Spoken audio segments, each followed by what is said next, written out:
It is a beautiful day for baseball. Sunny skies, they're bright blue for this matchup as the Brookfield Central Lancers welcome the Marquette University High School Hilltoppers into the Rock. Hello, I'm Lyles-Schwarz, and I am joined by Egan live for this broadcast here tonight. And it should be a very fun one between two teams with very strong pitching. It is now time for your keys to the game presented by the MUHS Fine Arts Night. Aaron, start things off with Marquette.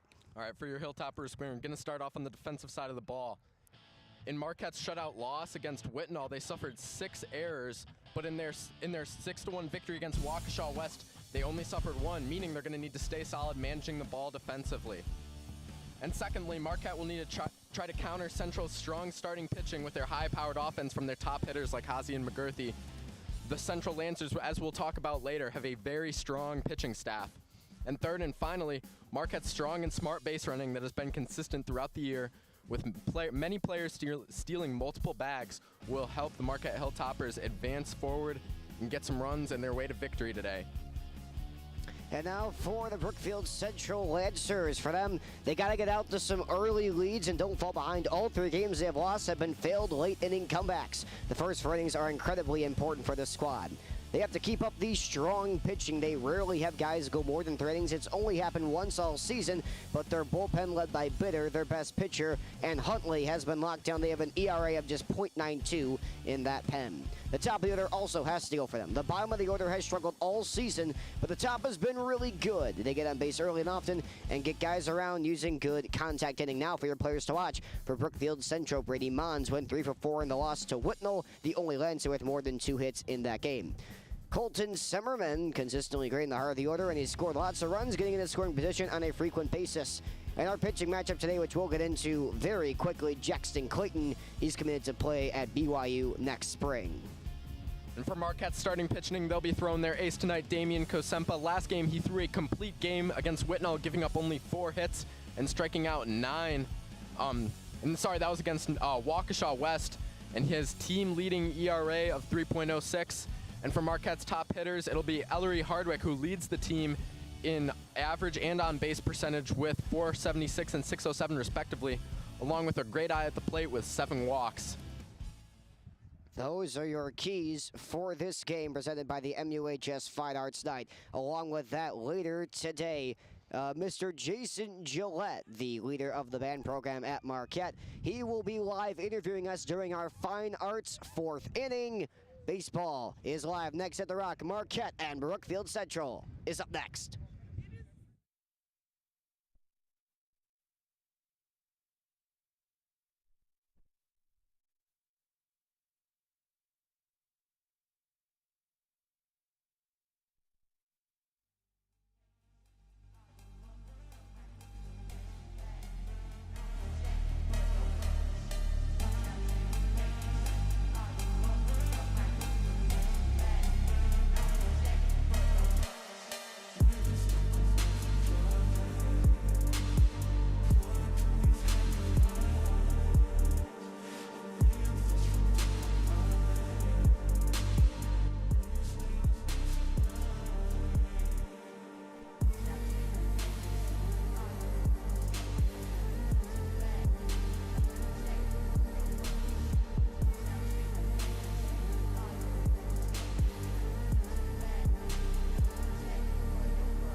Marquette has taken the field, and we are ready to go here for action at the Rock. BC and Marquette, two very good teams with very good pitching staffs, respectively.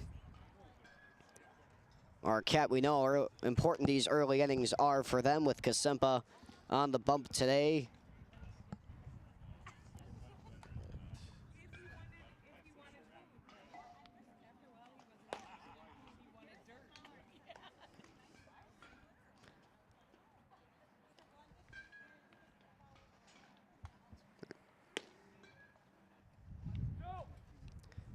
So Kasempa just finishing up his warm-up here tonight. We'd like to welcome you live to The Rock. Lyles-Schwarz joined by Aaron Egan for this broadcast here tonight. The Hilltopper Media Collective presenting baseball here. Kasempa will face the leadoff hitter for Brookfield Central. It's Clayton. Clayton also the starting pitcher tonight for the Lancers.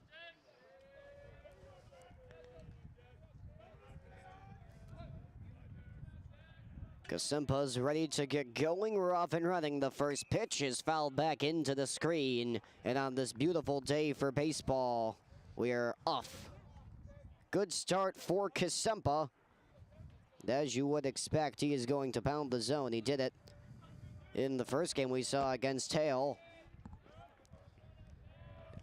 Yeah, Kasempa likes to work his way around the outside of the zone. That one is a called strike right on the inside of the dish. It's an 0-2 count now. Jackson Clayton this season been really good.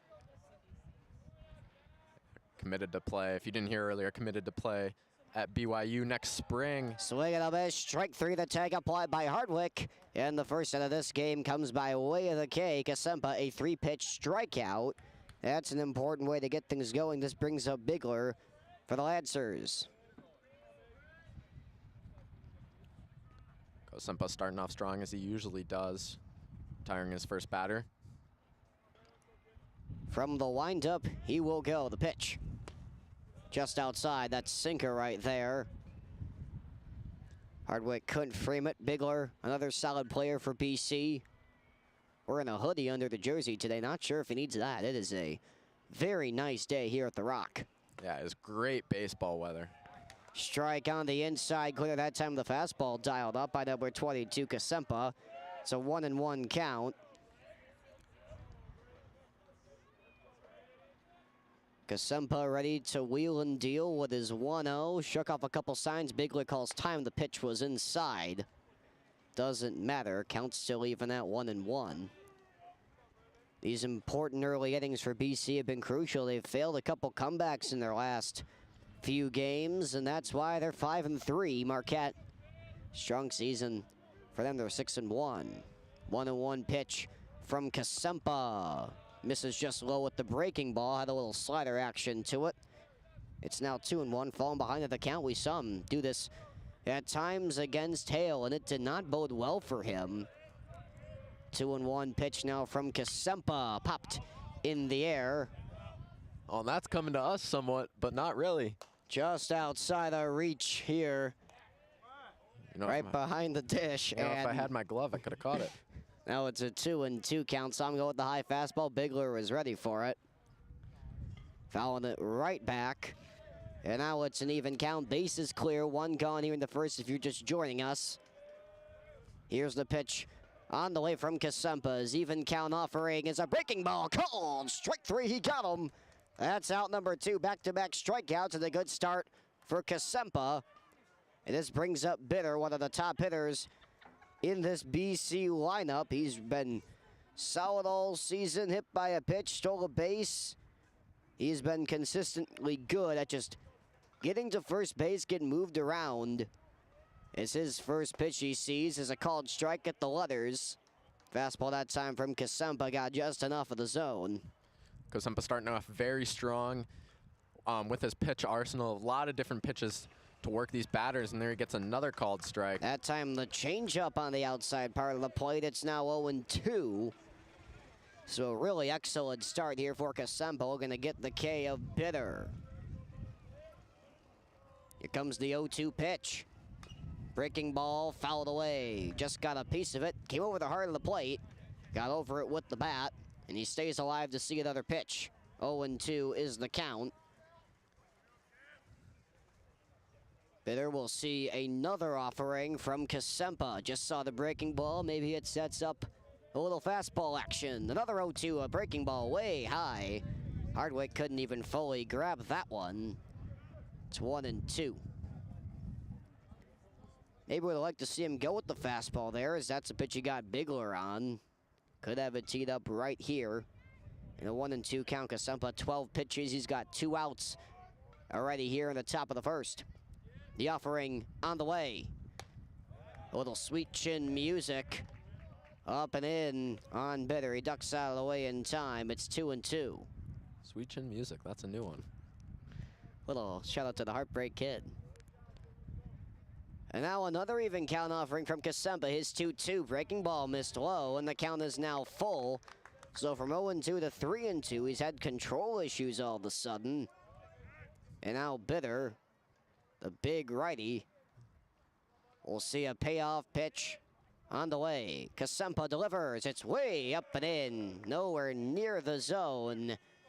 And it's a 2-out walk for Bitter. And like we said, he gets on base a lot. And now he sets up the lefty, Colin Semmerman, one of our guys to watch. He's another one. Solid in the heart of the order. Gotten on base, gotten around a lot all season. Yeah, we talked about him in our keys to the game. He's a big part of the Central offense. First pitch misses way outside with the fastball. Hardwick was setting up on the other edge of the plate. Couldn't fully get it, though.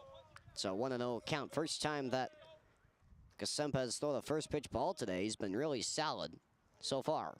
Pitch fouled away, right back into the screen. Another fastball that time. It's a 1-1 count. That one scared me. I thought that was coming right through the screen. Use that fastball. It's gone foul back at us a couple times. Fastball usage mainly to get ahead in the count. He's used a couple breaking balls for some Ks. 1-1 now on the cleanup hitter Semmelman. Runner boy at first. It's Bitter. Slider misses low. 2-1. Hasn't really had great command of that pitch. He got Clayton with it. A strikeout to the leadoff hitter, but since then it's been a little rocky. It's a 2-1 count on the cleanup hitter Semmelman. Jacks that one high in the air out to right field. Perez wandering around. It's a windy day, but he hauls it in to end the inning. Kasempa allows a walk, but sets the other 3 down in order. It's the middle of the first, and now it is our time to tell you about the Marquette High Math Club. Folks, step right up and lend an ear. If you have baseball and numbers, then we have got a club for you. The Marquette University High School Math Club, with a crack of that, meets the crunch of the numbers. From batting averages to earned run averages, slugging percentages to on-base probabilities, these number-crunching wizards turn baseball stats into a home run every time. So if you've ever wondered how likely it is for your favorite MUHS player to hit a grand slam, or how math can predict the perfect pitch, come on down and join the Marquette Math Club, where every calculation is a curveball you'll want to swing at. Interested? Step up to the plate and see Mr. Jakes in room 203 for details. Don't just listen to the game, calculate it. Bob of the first is on the way from the Rock. It's a 0-0 game between Brookfield Central and Marquette.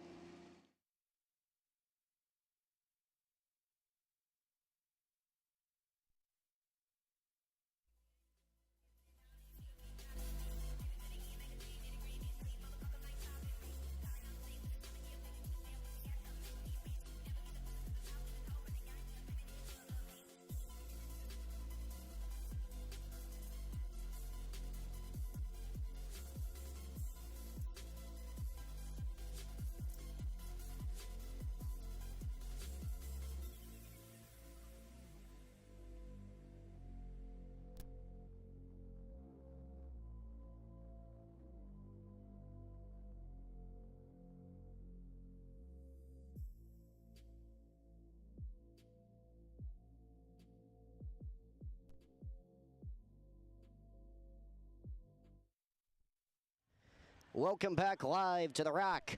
Bob of the first ready to get it started as Bowden McGurthy steps up into the plate. The last time we saw him lead off a game, he hit a home run, a leadoff bomb against Hale, and he will step in to face a very formidable pitcher For the Lancers, he tops at 92 apparently. It's Clayton. And his first offering is a fastball swung on and missed. It's an 0-1 count on the Marquette High leadoff hitter, batting lefty, McGurthy. And McGurthy jumped at that one pretty early, wasn't able to find it at all, moved just out of his way. That's a tough pitch to handle. Jackson Clayton committed to play at BYU, one of the top baseball universities in the U.S. And he's got a bright future ahead of him, looking to set McGurthy down here to lead off the game. Changeup misses just outside. It's a 1-1 count. It's a huge change in terms of vision. You see the fastball right down the middle, and then the changeup right down, and then it tails away. That time just a bit outside. Fastball a bit high. It's a 2-1 count. So not the start that Clayton would have liked, falling behind. He works very quickly, though, setting up to deliver his 2-1. Misses. Oh, no, he gets the call on the other half of the plate. A fastball again. 2-1. Now 2-2 on the leadoff hitter, McGurthy. Here comes Clayton's pitch. Missed low, and the swing was checked. A little bit of slider, curveball action, maybe a swerve there from Clayton, who's looked excellent so far with his pitch usage. And now the count is full. McGurthy, the payoff pitch on the way, misses way outside, and the other batter's box with the fastball. It's ball 4, a leadoff walk drawn by McGurthy, an important one for Marquette. This will bring up Preston Haas. He came into the season, he was batting .800 over the course of the first couple games, cooled off a little bit since then, still quite the player. He's at short today for Marquette. Yeah, McGurthy did a great job of watching the ball and able to draw the walk, and it brings up Hazy. Called strike on the outside with the fastball. Hazy launches the first one in. Clayton has dialed up that fastball early in counts, and now he's going to pick McGurthy off at first, who slides back safely. Clayton, along with being their ace pitcher, was also their leadoff hitter in the top of the first inning. He was retired by Kosempa. And now McGurthy, a little faked out. The throw was offline, so back-to-back pickoff attempts to the speedy leadoff hitter for Marquette. Saw him have some real standout highlights in hockey, too. Could be looking to steal a base. He doesn't go on the 0-1, and that one misses outside.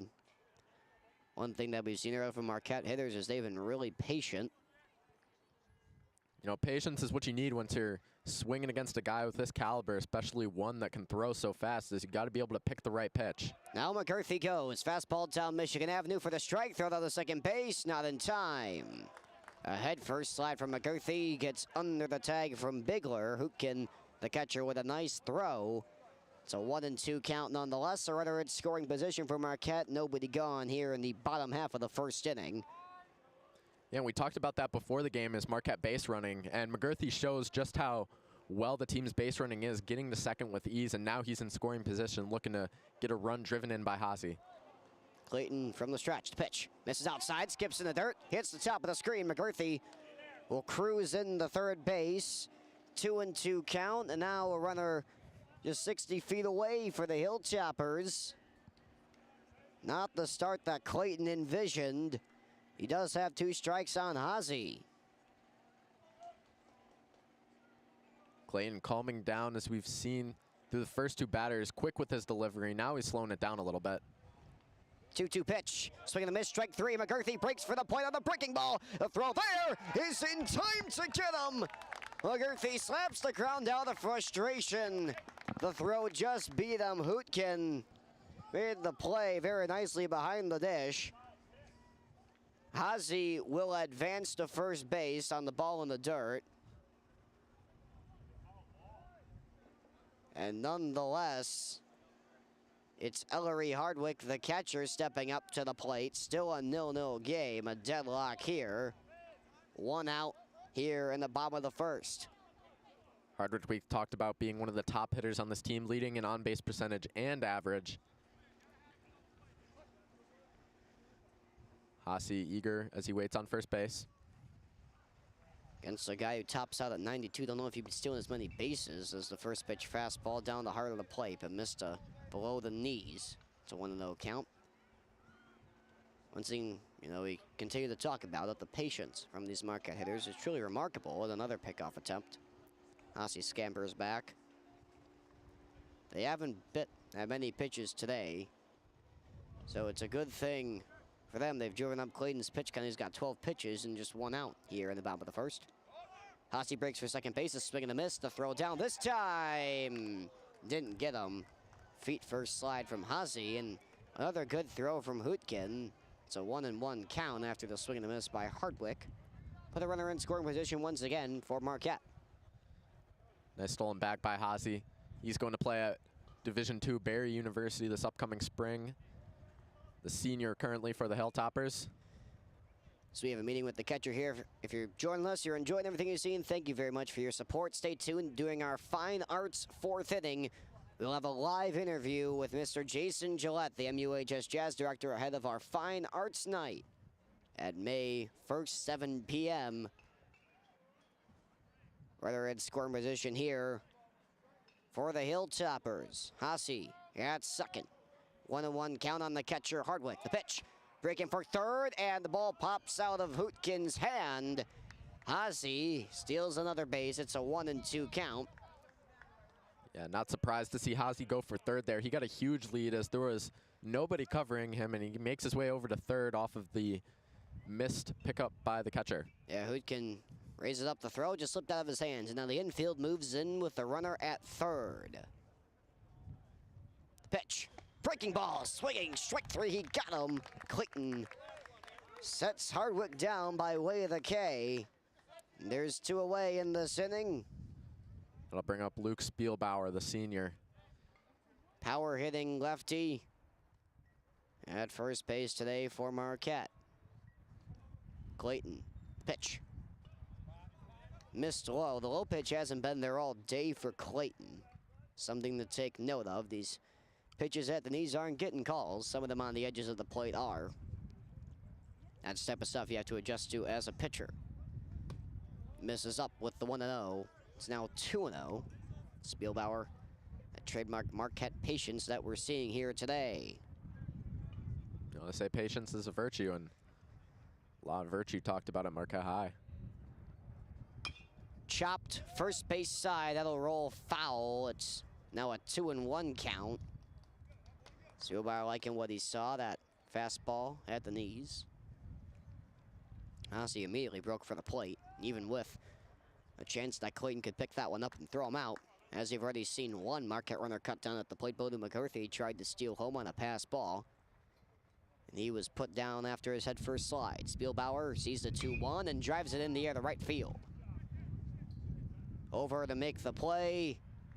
It is caught to end the inning. Marquette goes quiet after a good start to the inning, and now it's time to tell you about Summer Explore.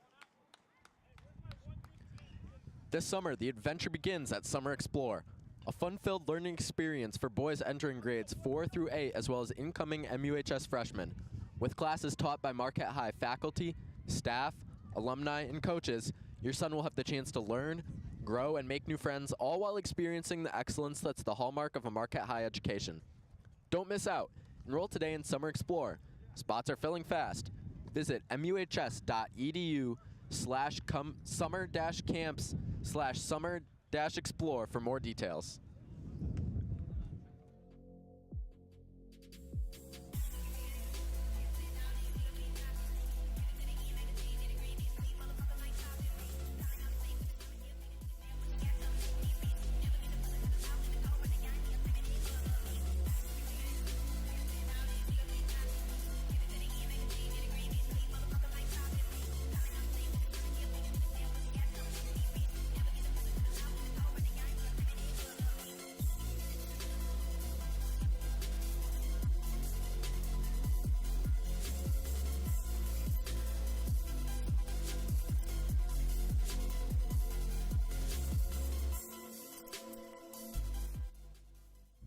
Welcome back here to the Rock as Marquette gets ready to go here in the top of the second inning. Should be a fun one here.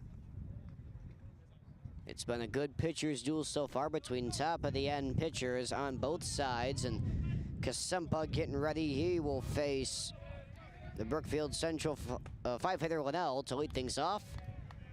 Launches a fastball right in there. It's ball one.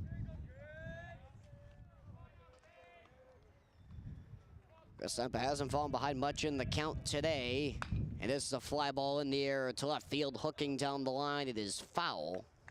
Count draws even at 1. 21st pitch of the afternoon for Kasempa. Key thing for him is going to be keeping that count low. We've seen BC, they've had some very good relief pitching all season long in the area of just .92 out of the bullpen.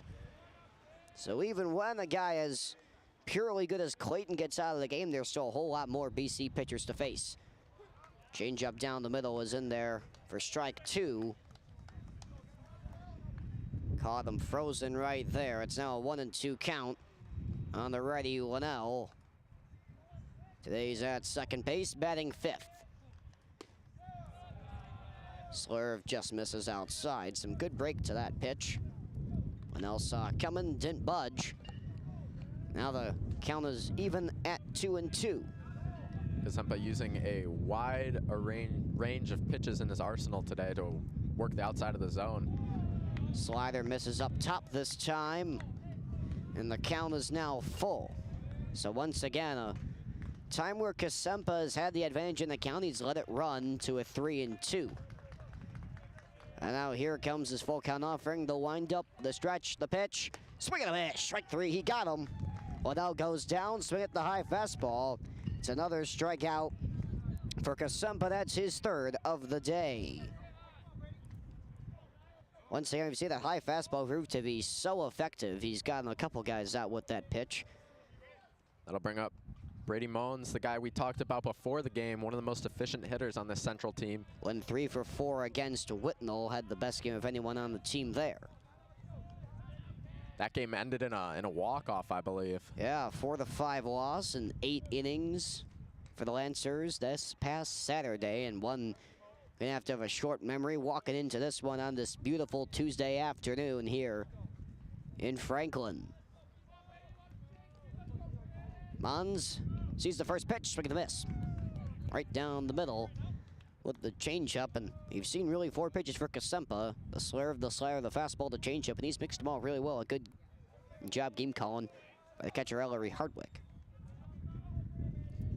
Hardwick going to play at St. Xavier University next spring. The 0-1 pitch misses outside. Mons looks to be quite the hitter here for the Lancers at third base, riding the hot streak. And looking to keep that momentum going into this one. Kasempa, the 1-1, misses outside the other batter's box with the slider. It's now 2-1. Not a lot of times where Kasempa's been behind in the count today. This might bring up a chance for Moans to get a hitting opportunity. Seen the fastball be the key pitch for Kasempa. He goes back to it every time he needs it, throws it here, and a swing and a miss. Nice pitch. It's now 2-2. That one had some near sinker-like motion to it, still the same speed. And it's now 2-2 on the third baseman, Mons. For the Lancers, top of the second base is clear, 1 gone. 2-2 pitch. Swing and a miss, strike 3. 4th K today for Kasempa, and he sends Mons down swinging at the slider, low and inside. 2 gone now, and this brings up Christensen. Yeah, Moans basically swung at the same pitch 2 times and missed on both. That's a great pitch, sending in. If you want to send that in to a lefty hitter, that's a great pitch. Chrisman draws a lot of walks. He's drawn 4 in the last 4 games, and he swings for his pitch, chops it foul, third base side outside of the reach of Vronsky. 0-1 count, back to the Kasempa we know and love, getting ahead, which has been very important for him. He's gotten ahead in counts. He's stayed ahead. Very few high leverage at bats. 31 pitches, and he's an out away from getting out of the 2nd inning. Yeah, it's a lot of those first pitch strikes that'll help Kasempa out. Sinker with beautiful tail on it. Gets the call low and in. That's just a nasty pitch. He's added that to his arsenal at times when he's needed it. Now he's got Chrisman 0-2. are going to strike out the side here. The 0-2 pitch. Grounded sharply left side. Ronski slides, makes the play to his feet. He'll not have a play at first. Chrisman legs it out. 2 outs, 2 strikes, doesn't phase him. He gets a single. And now this will bring up for the Lancers a big righty.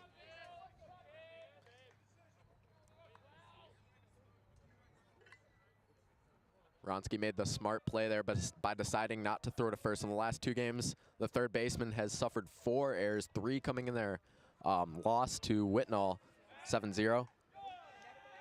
Back to first base, no play there. Nolan Minoso steps to the dish for the Lancers. He's out in right field today.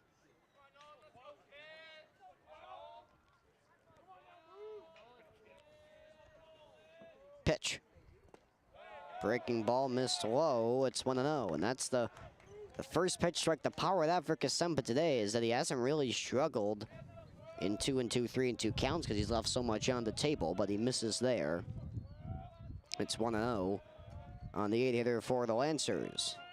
Runner on first, 2 going at the top of the second. Another pickoff back, not in time to get Jay Chrisman. They seem very, very inherent on getting out Gavin Corey over at first. It's 1-0 on Minoso. And stepping off is Kasempa, so you can hear the Brookfield Central bench starting to make a little bit of noise, which is what you want in those times. Pitch. Fly ball hit very well into deep left center field. McCarthy makes the play to end the inning. It's back-to-back scoreless outings for Kasempa, and now it is time to tell you about the school podcast. It's Raph and the Meatballs. The flavor-packed world of Raph and the Meatballs is not about meatballs. It's the official MUHS podcast. Hosted by Raph and his Meatballs, they serve up a delectable blend of humor, heart, and thought-provoking conversations. Whether they're chatting about local sports legends, heroes, or their own hilarious escapades, each episode is a must-listen. Listen to the official MUHS podcast, Raph and the Meatballs, on Spotify today.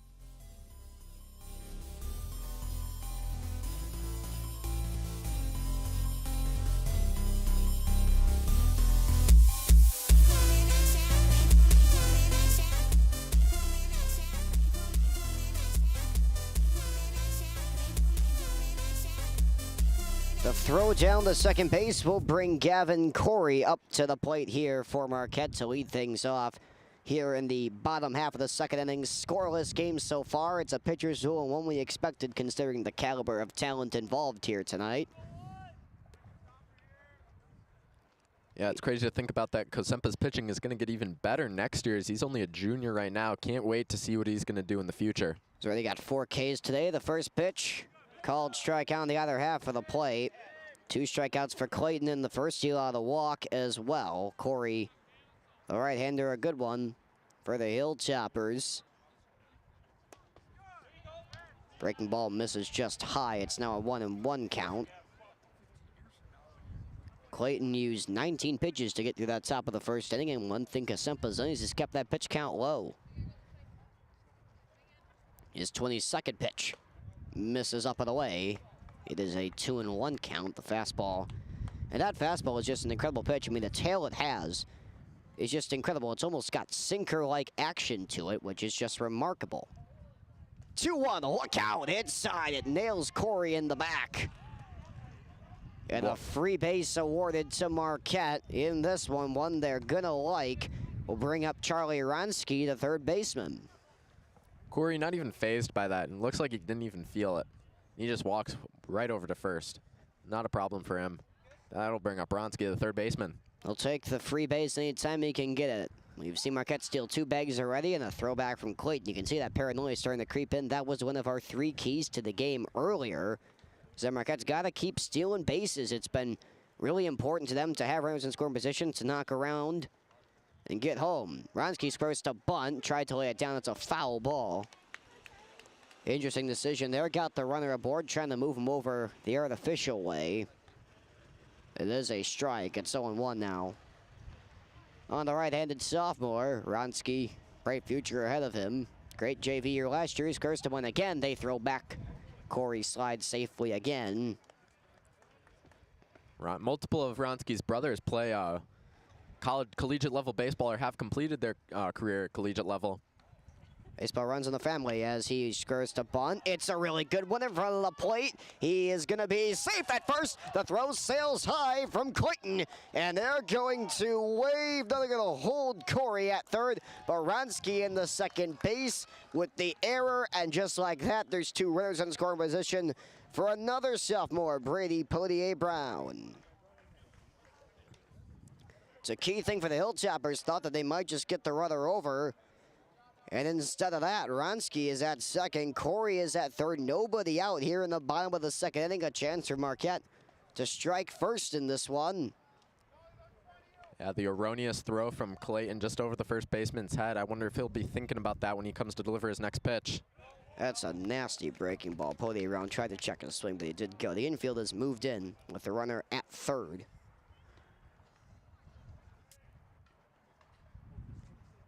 The 0-1 pitch. Fastball just missed outside. 1-1. That sinker fastball hybrid. Just a great pitch for Clayton to have in his arsenal. Notable play ball is an option here. Slider at the top of the zone. And now it's a 1-2 count. Called strike. Chance for Clayton to get a huge K. He's already got two of them so far today. Here's pitch. Missed outside with the spinner, and Corey thought about it.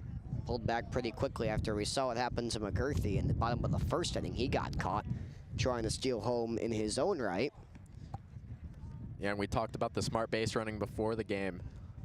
A lot of the Marquette base runners do a great job of working their way around the bases. Now the count is run full as that pitch misses low and away. So Potier-Brown working a solid AB. Clayton's got 30 pitches. Nobody out here in the bottom of the second. Runners are at second and third. Clayton will deliver the payoff pitch, and it's fouled away by McGurthy. Nearly hit his mate in the foul deck. Perez, the right fielder, warming up over there. So the count remains full. This will be the 7th pitch of the at-bat. A really solid one on all levels for Potier-Brown. Great patience. He stayed alive, and he fouls it off again.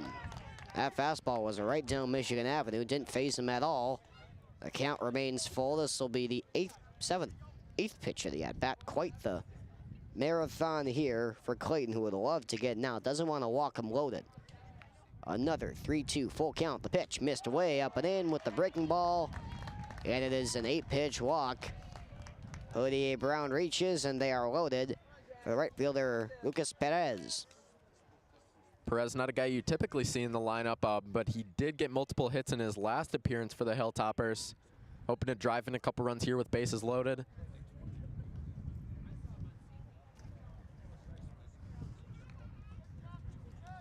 First pitch on the way from Clayton, misses outside. If you're Clayton, you don't want to risk any pass balls with the possibility of Corey coming home. Although they did a great job of getting McGurthy out in the first inning, they don't want to risk anything. Here's the pitch. Chopped to the third base side. Will they have a play at home? They will. And the throw ends up hitting Corey, who slides into the catcher, Hootkin. That's also going to score Ronski. And just like that, it is a 2-0 Hilltoppers lead in one of the weirdest plays you'll see the catcher taken out inadvertently. Marquette will take him any way they can get him. There's still nobody out, and they have a 2-0 lead. Yeah, it's just unlucky for Hootkin. He was standing right on top of the plate and just happened to collide with Corey's slide, and that was able to knock him off balance onto the ground, and Ronski ran in to grab another run, and now we've got runners on the corners.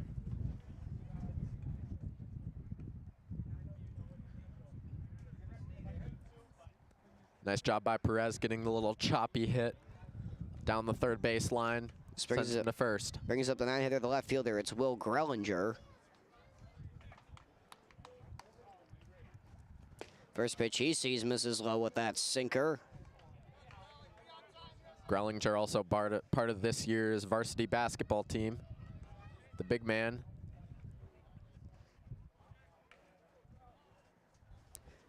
Pitch right on in there. It's now a 1-1 count.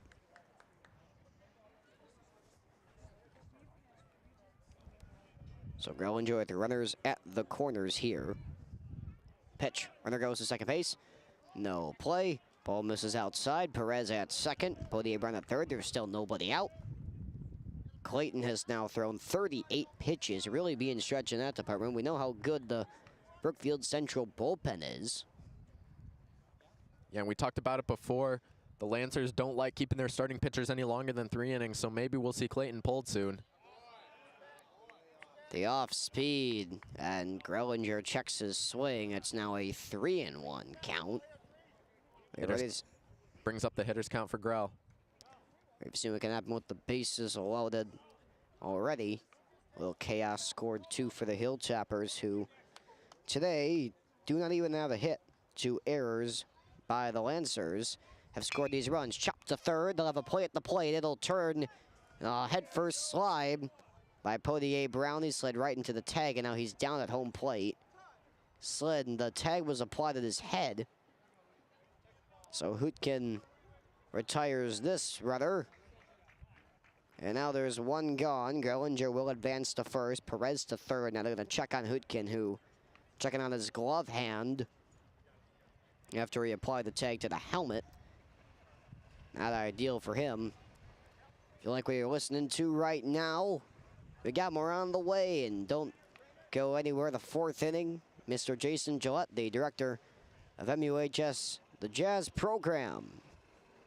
He'll be on talking about the musical, Little Shop of Horrors, their success, and also the upcoming Fine Arts Night. Should be a fun conversation with him. 2-0 Marquette lead here as McGurthy steps up to the plate. They'll turn it back over to the top.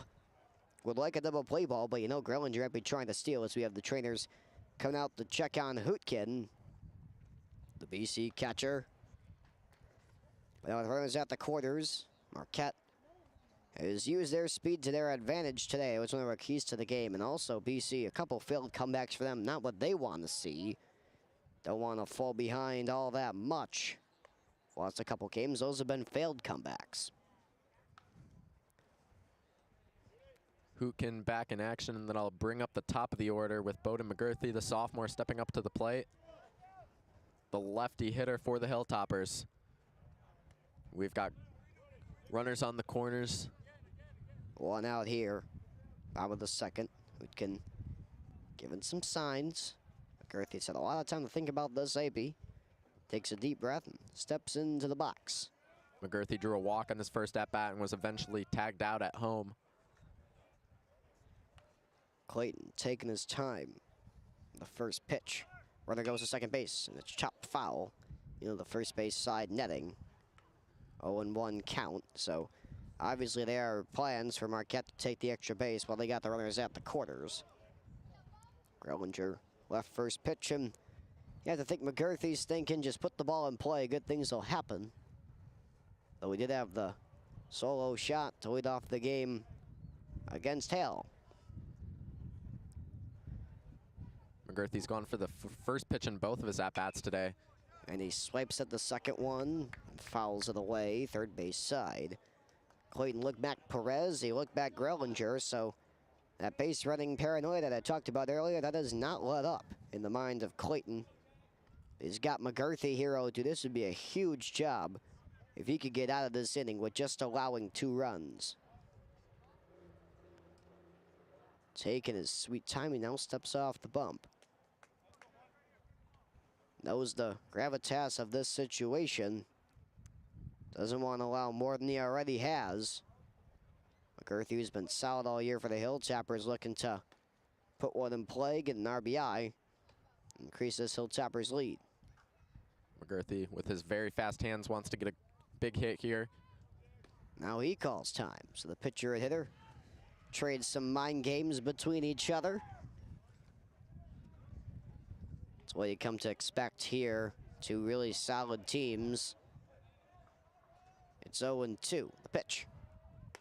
Missed high at the eyes with the fastball. It's now 1-2. So that long standoff amounts to some hope for McGurthy. Clayton doesn't get much out of it. Clayton going back to his quick delivery now. Grellinger goes, it's back up the middle, past the diving shortstop Bigler, and Grellinger will hold himself at second. The throw back is a little errant. He's now gonna go to third. The runners are back at the quarters. It's an RBI single for Bowden McGurthy. Nice job from McGurthy to find the gap. Drives that one up down the left center line.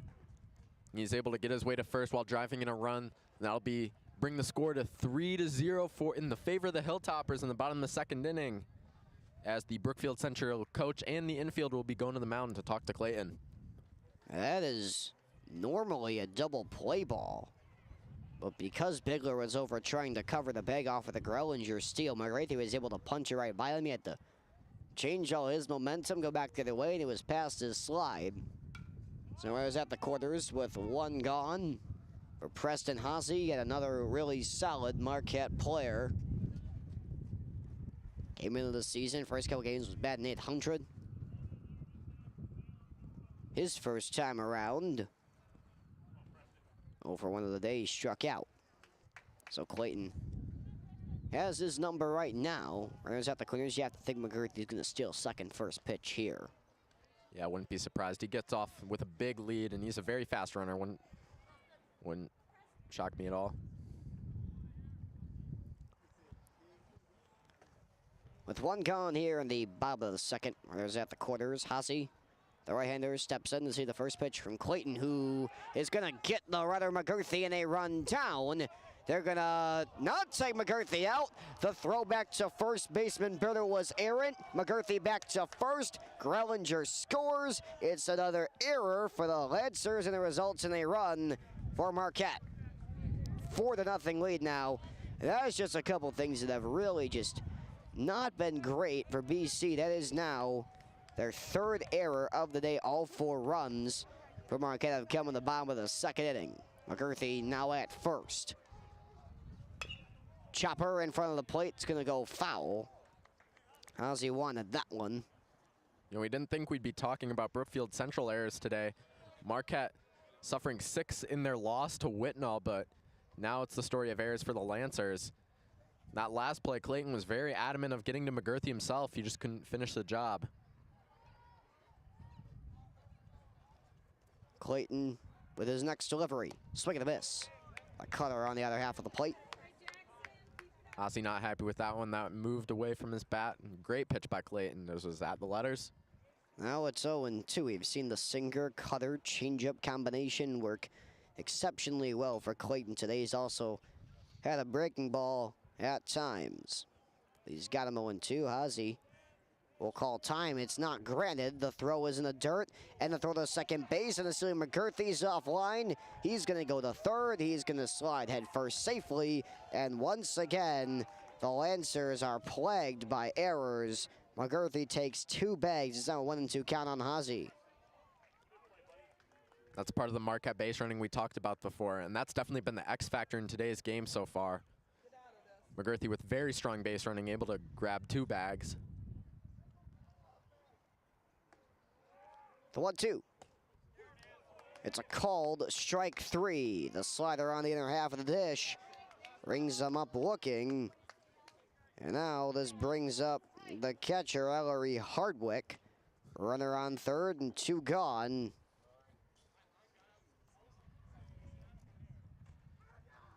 First pitch he sees, chopped to third base. Handled cleanly by Mons, and the throw is offline. They're gonna send Hardwick. He's gonna stay on first base. Bitter got over to it quickly. It's another throwing error for the Lancers. That is now going to be their 5th error of the day. And now on top of that, 5th error of the inning. So Hardwick reaches with the RBI. It's now a 5-0 Marquette lead. Lake Kasempa's been pitching. He isn't showing any signs of slowing down.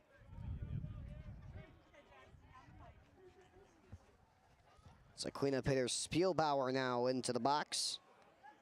0 for 1. Marquette sends in a pinch runner for Hardwick. Chopper, it's a hard one to the second baseman. To throw the first is in time. They have a nice play by Lennell to get Spielbauer and end the inning. Now it's a great time to tell you about Red Gen, because we're through 2 here at the Rock. The Marquette High Red Gen Club is excited to announce this year's Resiliency Week. During the week of April 28th to May 2nd, they've prepared a plentiful amount of fun activities to bring the brotherhood closer together. Third inning is on the way for the Rock.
If you're a parent or share a fridge with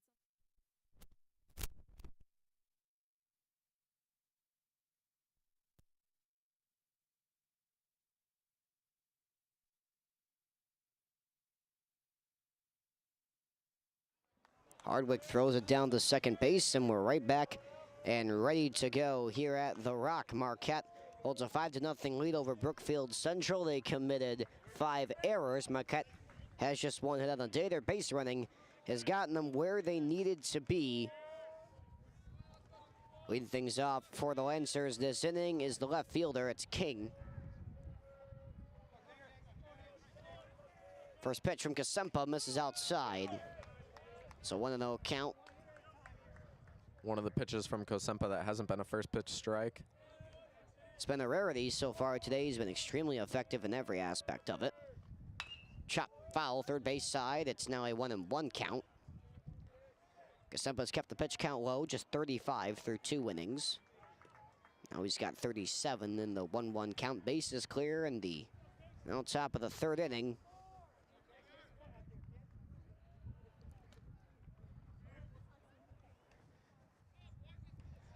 Little bit of a wait here. Kasempa and King ready to go back at it with the 1-1. Shrugging a couple pitches off. Now from the windup into the stretch, the pitch and a swing and a miss. Off speed up in the zone. King whiffed on it. It's now 1-2. So Kasempa back in front of the account. That's what's been important for him today. So they got 4 Ks, looking to add a 5th to that total. The 1-2 on the way. Breaking ball missed way up. It's now 2-2. One pitch hasn't been the craze for him has been the breaking ball. He's used the fastball quite effectively, but the off-speed pitches at times have been quite inconsistent from Kasempa. But he's got an even count offering here. The pitch. Chop back to the shortstop. Hasi makes the play. The throw to first. The stretch by Corey to make the play. And there's one gone. Clean pickup by Hasi right into the mid quarry. Textbook ball right there. That'll be the first out of the inning. So now they turn it back over to the top for the Lancers. It is Clayton, pitcher who is, the ERA isn't anything crazy, but nonetheless, he's allowed 5 runs, although all 5 have been unearned. First pitch from Kasempa, right down Michigan Avenue for strike 1. The changeup that time, and it's 0-1. Getting ahead in the account once again. Clayton waiting on the second pitch from Kasempa. Now he delivers. Called strike on the outside with the fastball. It's 0-2. Clayton not happy with that one. Now he's down to the count. 0-2. We've seen Kasempa throw a ball in a couple of these ABs. Nothing crazy, though. Here comes the 0-2 offering. Swinging strike 3. Clayton retired on the changeup in the dirt. Hardwick applies the tag and throws it. Taronsky, there is now 2 gone in the inning. It's the 5th strikeout of the day for Kasempa. This will bring up Bigler, the shortstop. Right-handed batter stands in, awaiting the first pitch from Kasempa. Swing and a miss. A slider right in there for strike 1. Bigler striking out in the first inning. And he's wearing a hoodie underneath his jersey. Not sure if that's the best choice. Very sunny day over here at the Rock in Franklin. The 0-1. Spitter that is chopped, hit the plate, and now it's 0-2. So Kasempa's been dialed in all afternoon. He's looking to finish off this top of the 3rd. Here comes the pitch to Bigler. Kasempa waving off a couple from Hardwick. Now he's got his pitch. The 0-2. Chop to third. Ronsky backhands it. It's a long throw, and it is in time to get Bigler. What a play to end the inning for Ronsky. And we are headed to the bottom half of 3 here at the Rock. It's time to tell you about the Blue and Gold Recap. It's produced by us, the Hilltopper Media Collective, your one-stop shop for everything Marquette High. With headlines, stats, and storylines from every Marquette sport and event, it's a must-listen. Listen to the Blue and Gold Recap every week on YouTube. The bottom of the 3rd is on the way from the Rock. It's a 5-0 Marquette lead.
So Corey will step in here to lead things off in the bottom of the 3rd inning here.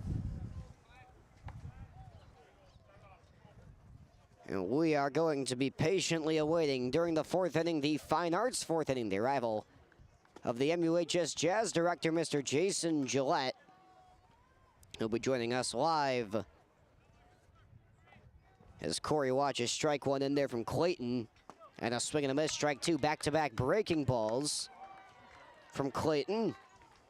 And it is now an 0-2 count. He hasn't gotten ahead in the count much. Corey is first time up. Reached base. He was hit by a pitch in his first at-bat. Scored a run as well. It's now 1-2 as the pitch misses just up. Clayton with his 55th pitch of the afternoon misses low and away in the dirt. New catcher Thomas Deskins forming this new battery for the Lancers. Tried to pick it but couldn't. It's now 2-2. Here's the pitch. Breaking ball. It's a called strike 3. Popped out of Deskins' glove. He'll throw it down to first for the out. There's 1 gone. We saw the former catcher Hootkin got a little banged up in the last inning. Corey slid into his legs in a mere collision while Hootkin was standing on home plate, and then his catching hand had to get looked at by the trainers, and that'll bring in their new catcher. First pitch on the way to Charlie Ronsky in there for a strike, and he wanted that one. He knew it. Right down the middle with that sinker-esque pitch. Wronski made the play to end the inning. He swings Last and half inning. misses. Yeah, the next one, the cutter on the other half of the plate. It's 0-2. This is the Clayton we expected coming into this game. Very dominant in every aspect, and now is 0-2. Flown in the air, deep right center field. Christian on the run. He can't make the play. It'll roll all the way to the wall. Wronski to second. He's on his horse, headed for third. And he will slide in safely with a one-out triple. He squared that one up and went the opposite way. And Marquette with a runner 60 feet away. That swing was similar to the ball he swung at the last pitch. Ball almost in the same spot, but a great swing by Wronski sends it into that gap, able to get the triple, and that'll bring up the other sophomore, Potier Brown. Potier Brown today at second base, and the first pitch. Breaking ball caught enough for the outside for the strike. It's an 0-1 count. Pitch on the way. Another called strike on the other half of the zone. That time the sinker. Great movement. Down below, it's now an 0-2 count. Pitch on the way. Went with the breaking ball, and he missed low and away. Tried to spike it. Potier Brown wasn't biting. It's still favoring Clayton heavily in the count. It's 1-2. Runner on third, it's Wronski with one gone here in the bottom of the third. The pitch. Called strike three, he got him. Potier Brown couldn't get the bat off his shoulder, looked all three times at the strike on the other half of the zone. And now it brings up the right fielder, Lucas Perez. Runner at third with two gone. His pitch. Fly ball. Mons, a third baseman, comes under it, makes the catch to end the inning. So Marquette goes quiet. It's a good inning for Clayton. And we are going to be headed to the fourth inning. Marquette High Fine Arts Night is on the way in just 2 weeks. You won't want to miss it. Get ready for a night of creativity and inspiration at Marquette University High School Fine Arts Night. Join us for an unforgettable evening filled with incredible visuals from talented student artists, the soulful sounds of the Marquette Choir, smooth rhythms from jazz ensembles, spontaneous laughs with an exciting improv show. Mark your calendars for May 1st at 7 p.m. in the Blue and Gold Room. Admission is free and fun is guaranteed. And at this moment, I would like to welcome Mr. Jason Gillette live to the broadcast. It's a pleasure to have you here tonight, Mr. Gillette. Well, it's an honor to be with you all tonight, and hopefully the Marquette baseball team is playing well. I just got home from school, and am I late or am I on time? You are perfectly on time. Just ready to get going here. It's a 5-0 Marquette lead. Damian Kasempa's been fantastic. Speaking of fantastic, we have a fantastic night of music and arts waiting for you May 1st. What's it been like taking over this program, Mr. Gillette? Oh, it's been an extreme honor. I've loved every second of this school year. I was just stopped by Miss Downey in the hallway, and I told her what a joy it's been. She said, well, I hope you're having as much fun as I've had for the last 27 years. And I said, I'm off to a great start. Everybody is wonderful, the students, the faculty, the parents. It's a great community. Yeah, truly a great brotherhood at Marquette. And looking ahead to Fine Arts Night, your first Fine Arts Night. It's really cool to see everything come together from the choir to the art to now writing improv this year. So what's it been like, especially in the fine arts community, welcoming you into Marquette High? Well, it's fun to see each, anytime you go to a different school. This is my third school in my teaching career in 29 years. Every school has a different vibe. What I feel that Marquette has is they're strong, and interrupt me at any moment if you have to talk about a home run that Marquette just hit.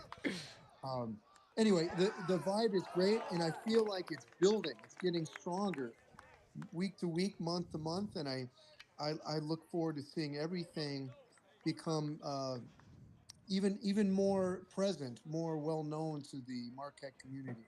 Yeah, Vince Bitter just hit a double for Brookfield Central, so leadoff base knock for them. And you talked about becoming well-known around the community, and the musical this year was extremely successful, Little Shop of Horse.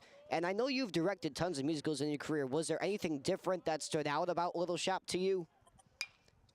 Well, Lots of things. I mean, it was great to be part of this community where we bring in students, obviously from DSHA, but other schools as well from the girls, and just hearing and seeing the strength of our boys, knowing that we have this talent that is walking among us that I didn't necessarily know. You know, I'm working with jazz musicians every day, but not as familiar with all the other talents that we are surrounded by in the hallways. Yeah, and that's the thing with fine arts, and it kind of brings everything together. If you're a big jazz player, that's your chance to see the choir. If you're in the choir, it's your chance to see the improv, and that's what's really cool about bringing this to the mainstream. And now we moved it to the blue and gold room. What's the vibe going to be like down there? Well, we're hoping that it will feel like you stepped into a New York City club, minus the New York City prices, right? And I was there last year when I was looking at Marquette as a possibility to become my new home. I went to that concert, and I felt a warm presence from the patrons and the musicians, and so I'm excited about it. Yeah, Colton Selman just reached base for the Lancers. They've got runners at first and second. It's a two-strike count on Lunnell. Kasempa misses outside. The ball skips in the dirt. Both runners hold up.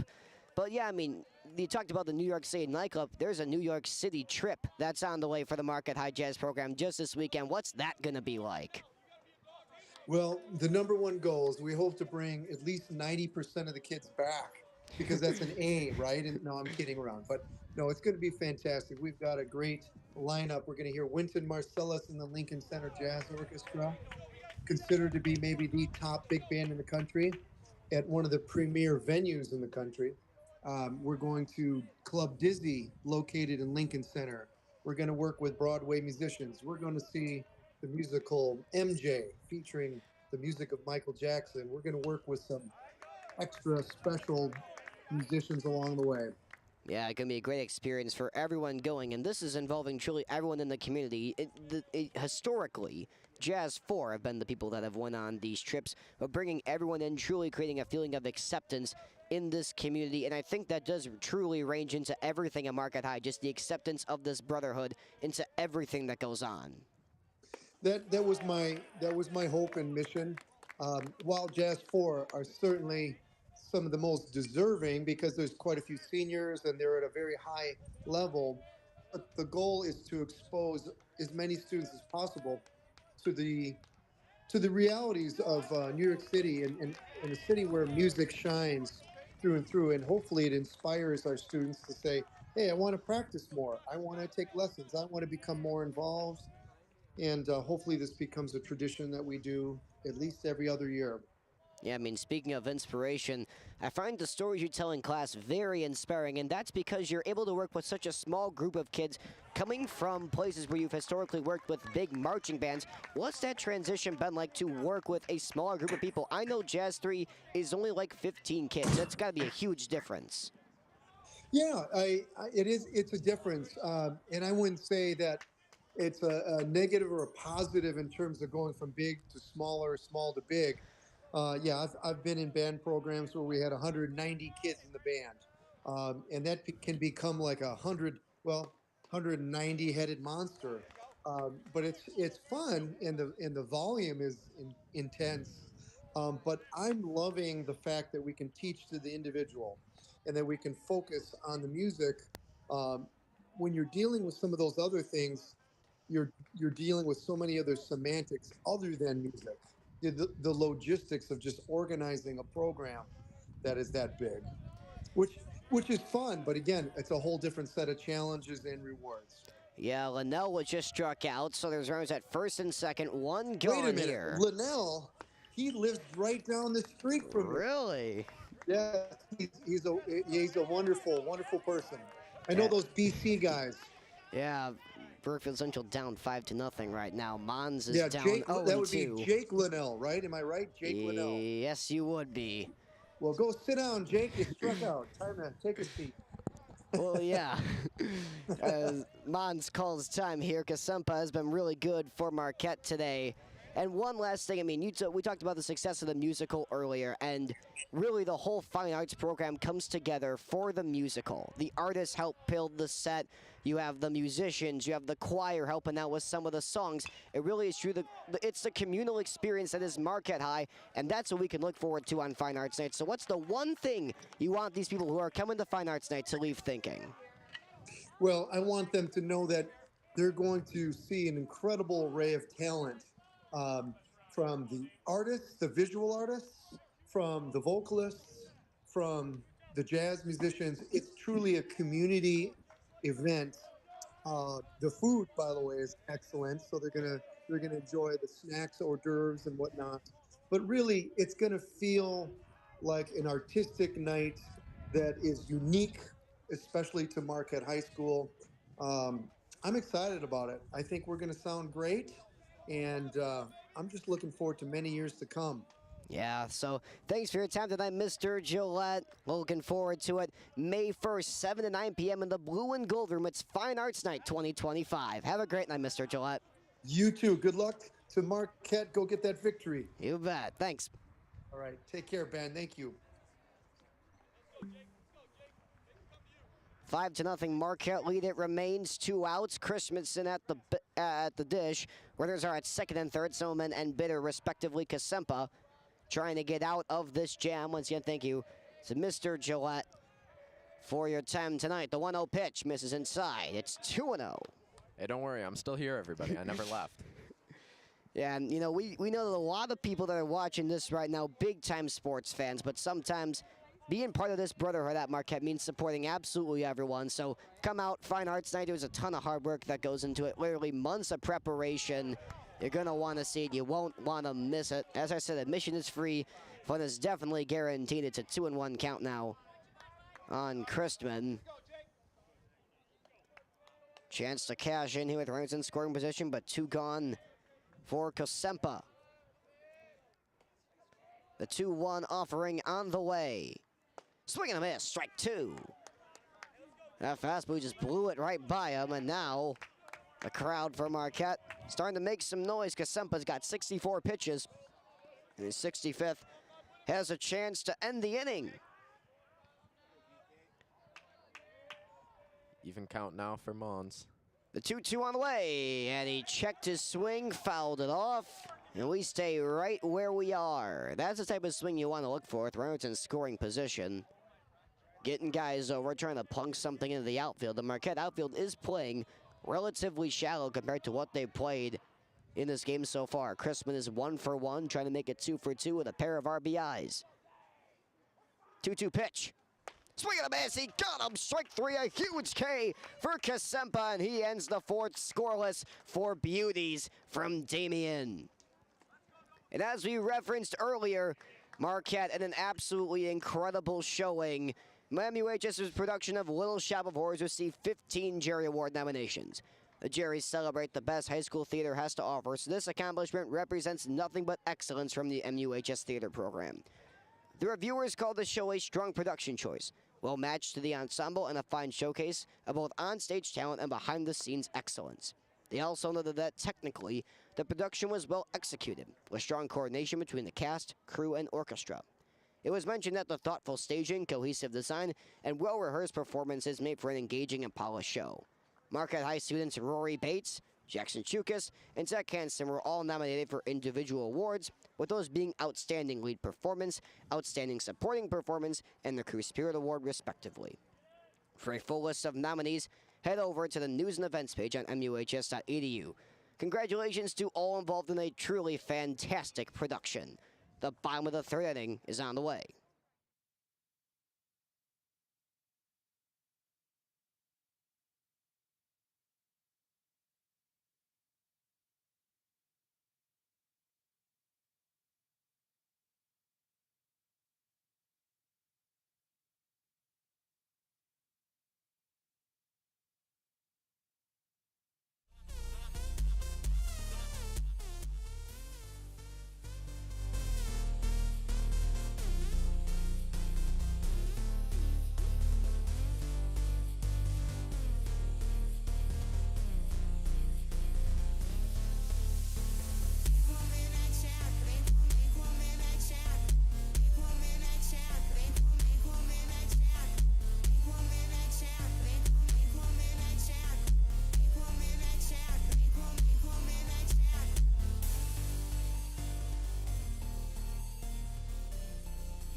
A new pitcher here for the Brookfield Central Lancers. It's Huntley, and he's one of the guys in this bullpen that's just absolutely outstanding. He's been brilliant up and down, left and right, every way you look at it this year. One of the big dogs in this bullpen that's full of them. First pitch, called strike to Will Grellinger. He's 0 for 1, but he was part of the chaos. He scored the first time he was up. The left fielder today for Marquette. Huntley, the pitch. Swing and a miss. It's 0-2 now. Bottom of the fourth inning, base is clear. Marquette scored all 5 runs in the bottom of the second. 5 errors for the Brookfield Central squad. Both teams with a pair of hits as well. The 0-2 from Huntley. Grounded back up the middle. Diving stop made. Bigler throw to first. It's picked, but not fully. Bitter just got a deflection off of it. Nice play by the shortstop there. It doesn't really matter. Grellinger reaches again. And now back to the top, Bo to McGurthy. McGurthy, one of the best hitters on this squad, one of the most efficient hitters as well. Brings his fast hands to the plate, looking to get ahead off Huntley. Try to get a knock to get him on base once more. McGurthy, we saw in the first inning, was able to get on base when he was eventually tagged out at home. First pitch from Huntley misses outside. Deskins, the catcher, springs up to make the play. Marquette stolen bases. There's been a whole lot of them. 2 from McCarthy, Perez, Haase, and Grellinger have all advanced. That's not even noting the throwing errors that have preceded. Catcher Hootkin had 2. So Marquette has used that speed that we talked about in the open to their great advantage. They hold a nice solid lead here. 1-0 is the count on McGurthy with a runner at first. Grellinger goes. Deskins is thrown to second base. Not in time. So Grellinger advances 60 more feet. Another stolen bag. That'll be Grellinger's second. Catcher taking off some of his miscellaneous gear. Throwing it to his coach. McGurthy, 2-0 count, always composed at the dish. This is the only at-bat where McGurthy hasn't swung in his first pitch.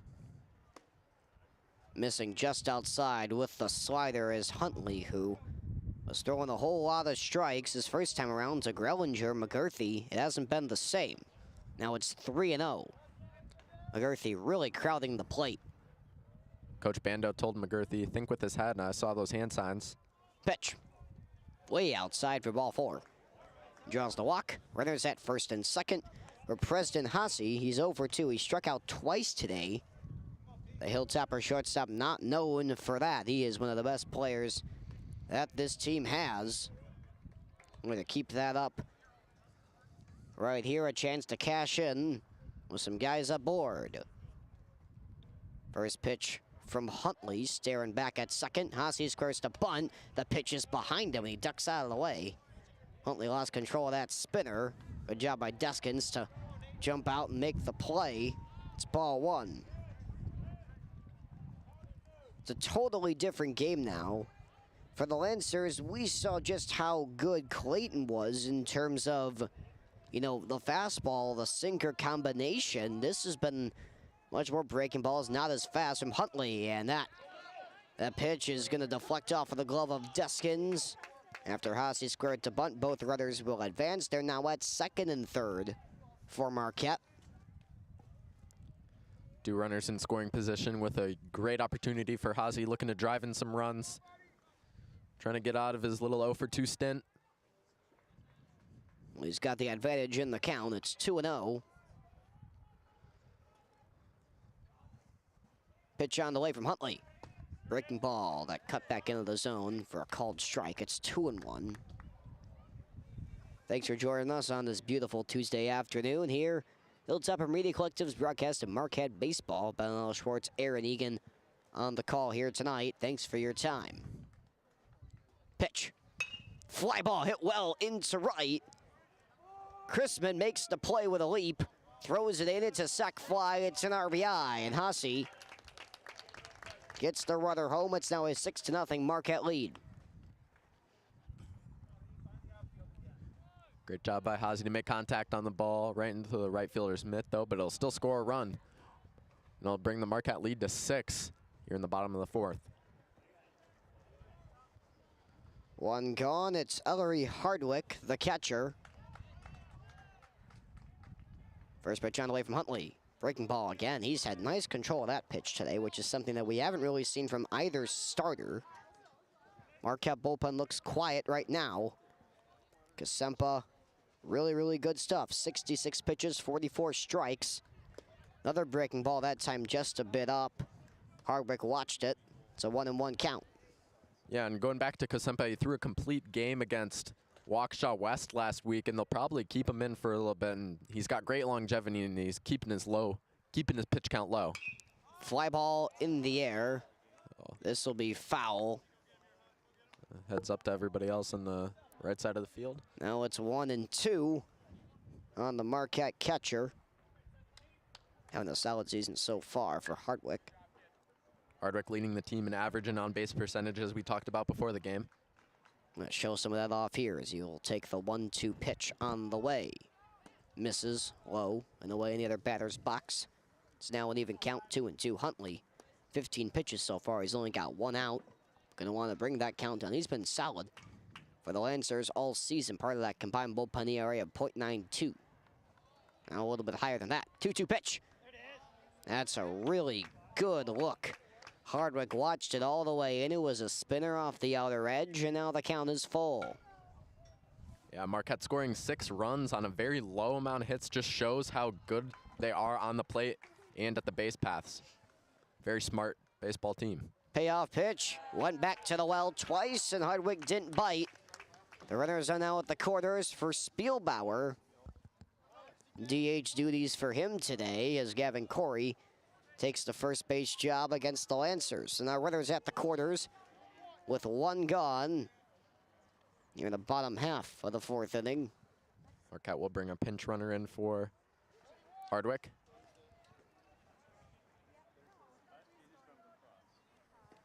Spielbauer, Corey, Ronsky, they've been a pretty good hire of the order so far today. Ronsky especially had that triple into the gap. But Spielbauer going to do some damage of his own. Huntley with his first pitch. It's a strike. Deskins throws it to second base, but a good job to cut it off. Linnell on the fake throw. That one was right down the middle. Spielbauer didn't even think about it for a second. He was watching that no matter how good it was. So now runners at second and third. 1 gone. It's a 0-1 count. Spielbauer line drive. It is gonna fall. A base hit. This will score 1. They will wave the next runner home. He's in there safely. And Luke Spielbauer with a 2 RBI single. Marquette now leads 8-0. Keep in mind there is a 10-run run rule after 5 innings. So Marquette could be looking to put some more on the Lancers here.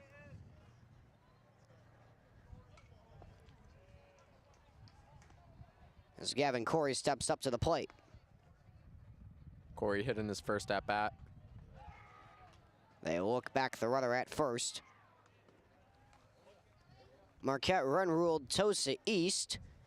It was 12-2 after 5, so a chance for the Hilltoppers to do that again to the Lancers, who are losing 8-0. And the first pitch from Huntley misses outside to Corey. Power hitter, first baseman. Dual sport athlete, also saw him on the basketball court this winter.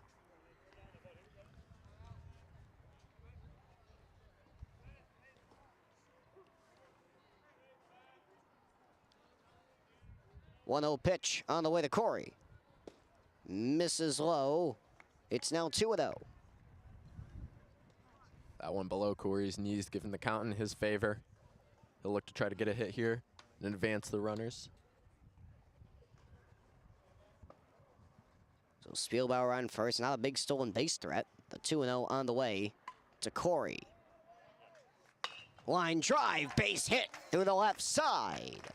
And the hit train continues. Marquette looking real good. That is their 3rd hit of the inning. And now with 1 away, Runners are at first and second, brings up Charlie Ronsky, 1 for 1 with a triple and a run scored today. Looking to keep that going in his own right.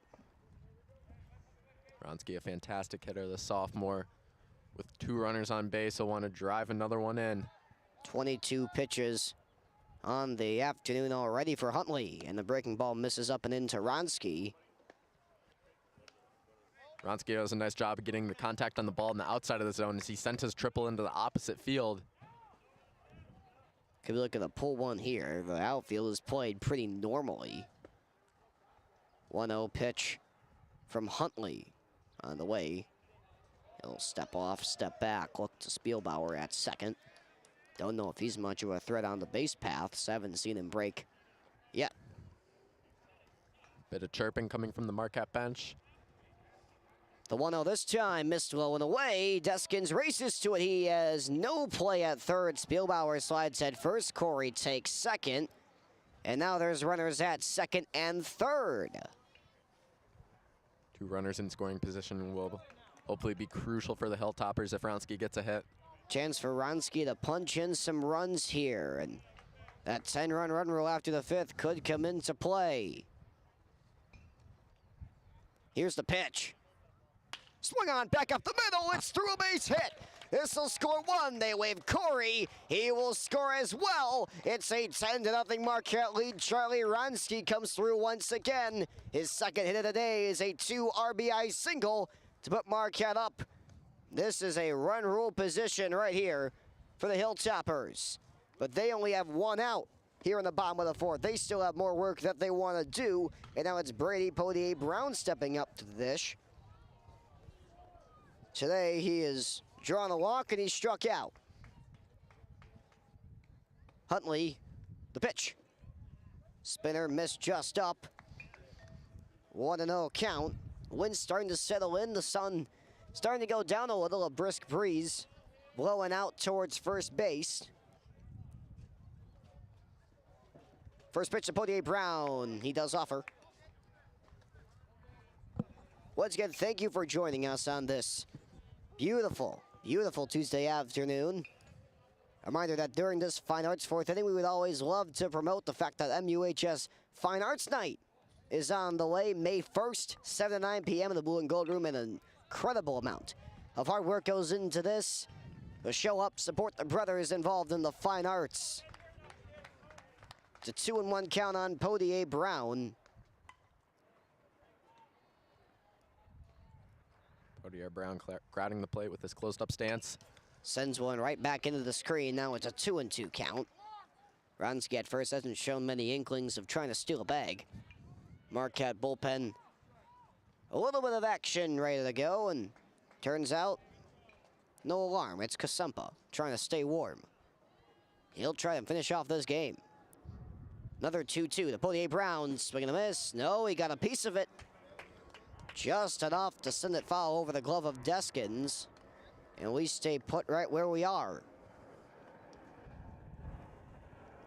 Some action in the Lancers bullpen as Huntley would like to get this out here.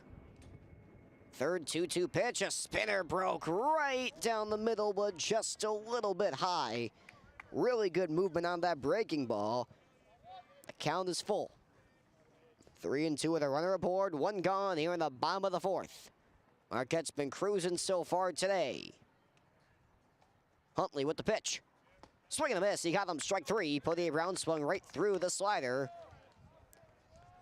And there's 2 away. This brings up Lucas Perez. Or maybe not. Could be a pinch hitter. And it is. It'll be Andrew Blount stepping up to the plate for Marquette. Saw him pinch run a couple times.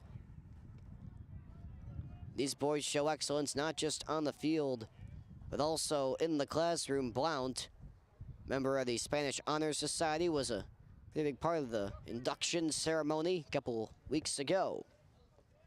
And he'll be pinch hitting here with 2 gone in the 4th.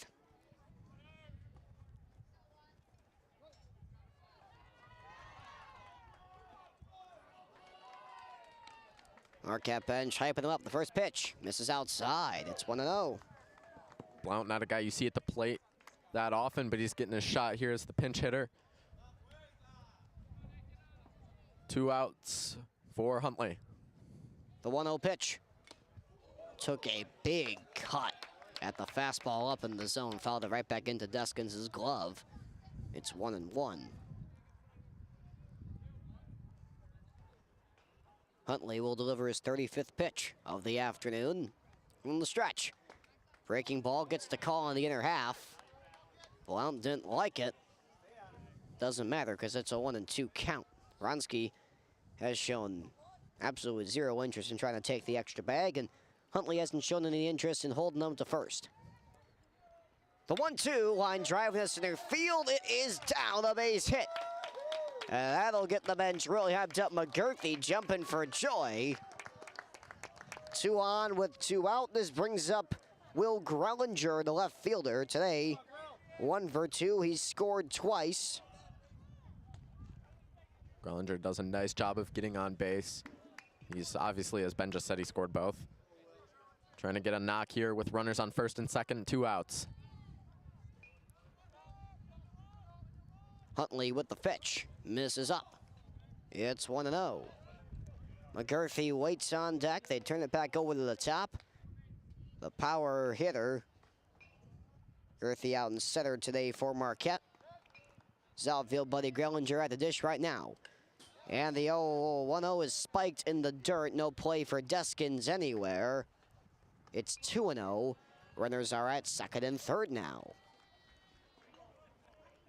Marquette has done a nice job of bringing in guys when they have runners in scoring position, as that's where most of their runs have come from.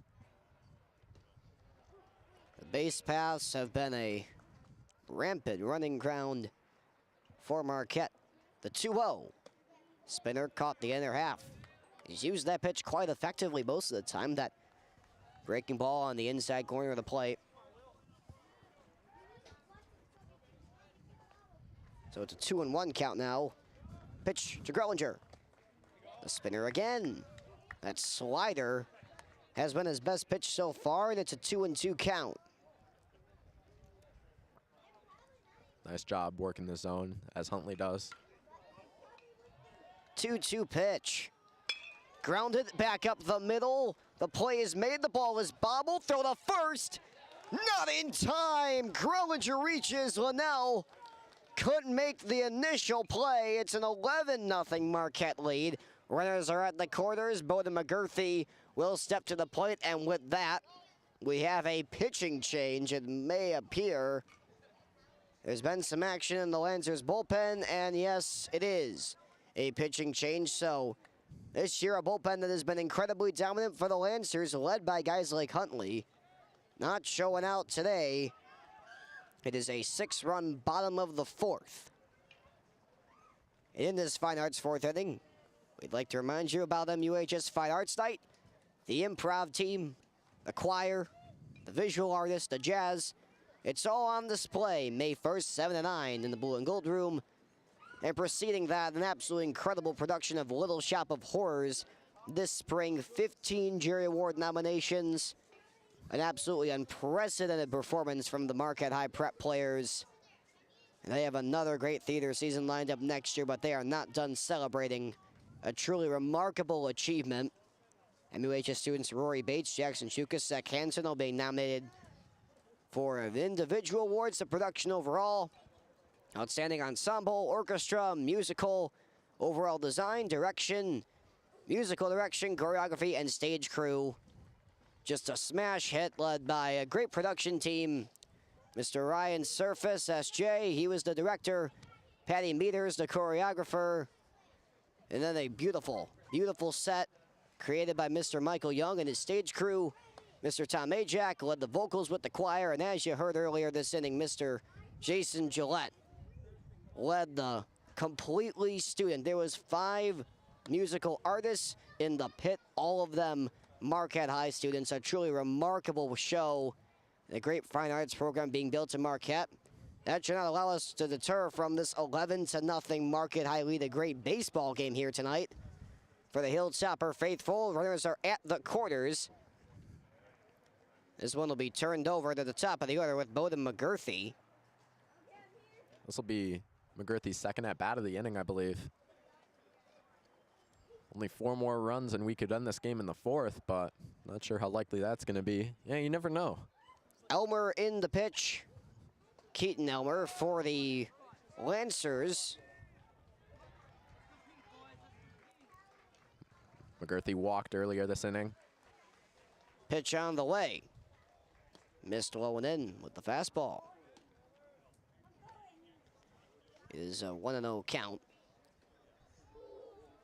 Marquette a truly dominant performance in every aspect of the game so far.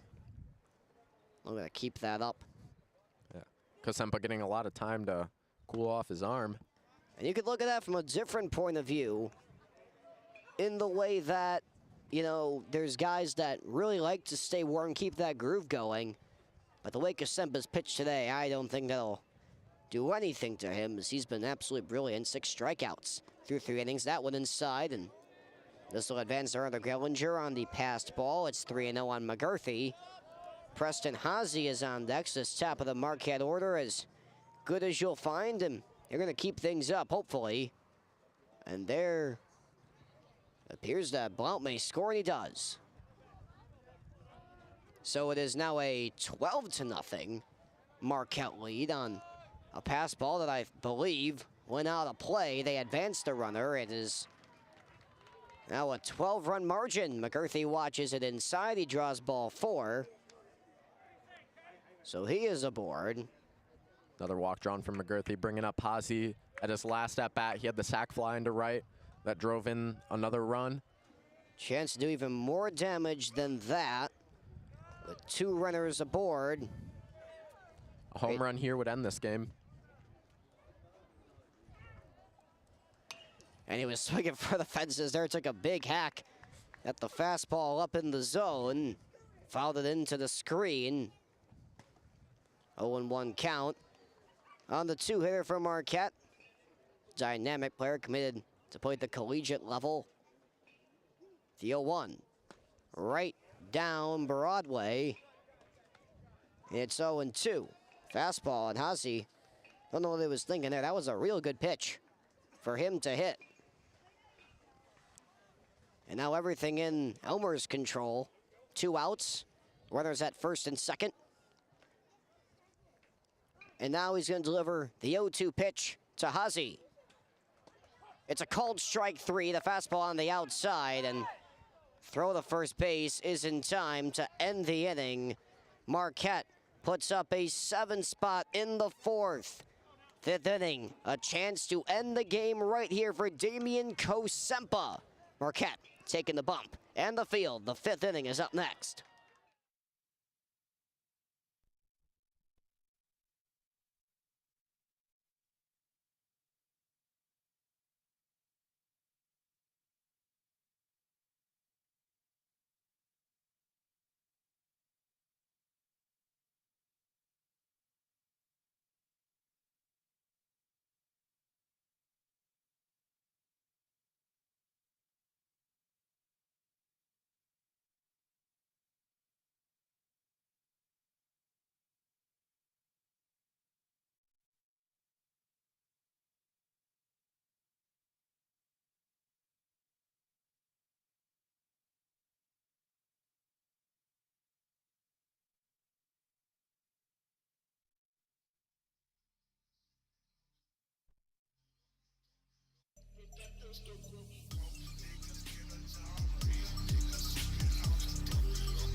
Kosempa ready to rock and roll here in the top of the 5th inning. It is a 12-0 Marquette lead. If 2 runs or less are scored, we go home. Temperatures dropping a little bit. First pitch gonna back up the middle. Haase bobbles it. And the throw to first is not in time, just reaching base for the Lancers, and they have a runner aboard to get things going here in the top of the 5th.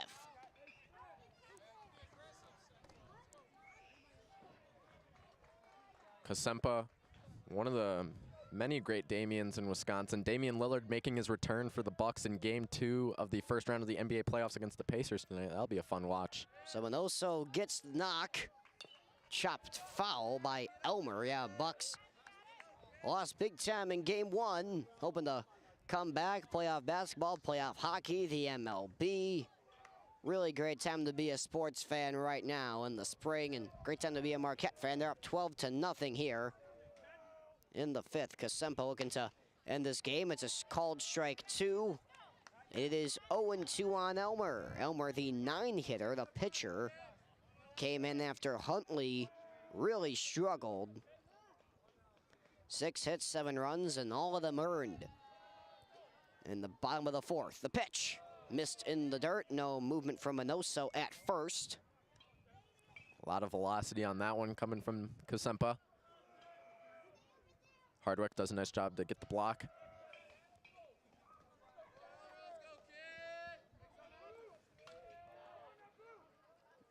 Look out. The 1-2 back into the screen time is called. They award Minoso second base.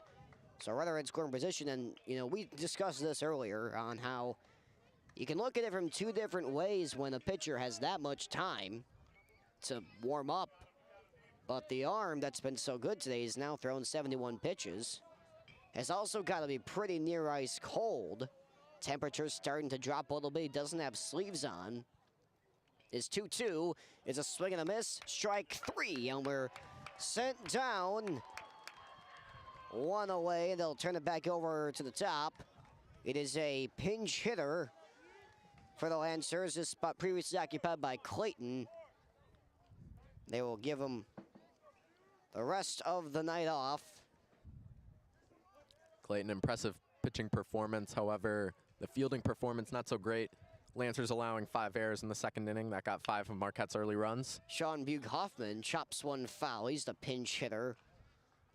It's interesting when you look at the box score. Clayton, 3 innings, 2 hits, 5 strikeouts, 5 runs, none of them earned. And Huntley, his 7 runs were all earned. Kasempa struck out 8. He's only allowed 2 hits and a walk. So really good outing for the Marquette ace. And he's got Bug-Hoffman down 0-1. He fouls off the next pitch. It's now 0-2. Kasempa staying hot after his most recent win against Waukesha West, where he pitched a complete game and allowing only 1 hit and also throwing for 9 strikeouts, looking to match that here tonight. The 0-2, swing and a miss. He got him. Strike 3. There's 2 gone. Kasempa, another strikeout. That is his 9th of the afternoon. And they'll turn it over to another pinch hitter. This takes out the shortstop Bigler, so the Lancers really giving some guys who might not get the most chances some opportunities here today. Is the first pitch to Alex Ignacio. Misses high and away. It's a 1-0 count. Kasempa, as we said, he's got 9 Ks, 2 gone near the top of the 5th. That one way up and in, but fouled away, and Ignacio comes up limping, grabbing at his ankle. That looked like he could have hit his hands there on the swing, but... Yeah, way up and in on that pitch, and fouled it right back into the screen and off the hands. Yeah, those are the high pitches you really never swing at, usually.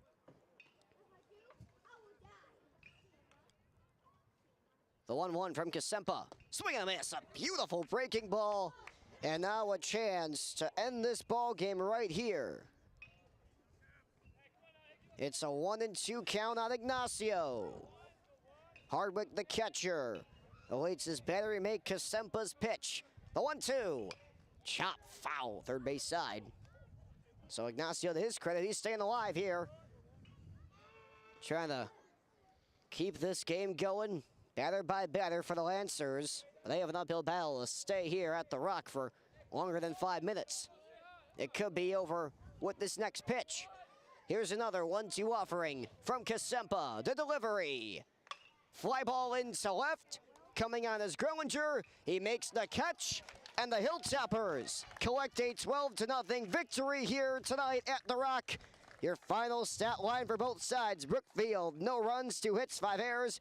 Marquette, 2 big innings. They scored 5 in the second and 7 in the fourth. 12 runs for them, 8 hits and 2 errors. A great game from pitcher Damian Kosempa. 5 strong innings, 9 Ks, 1 walk, and 2 hits.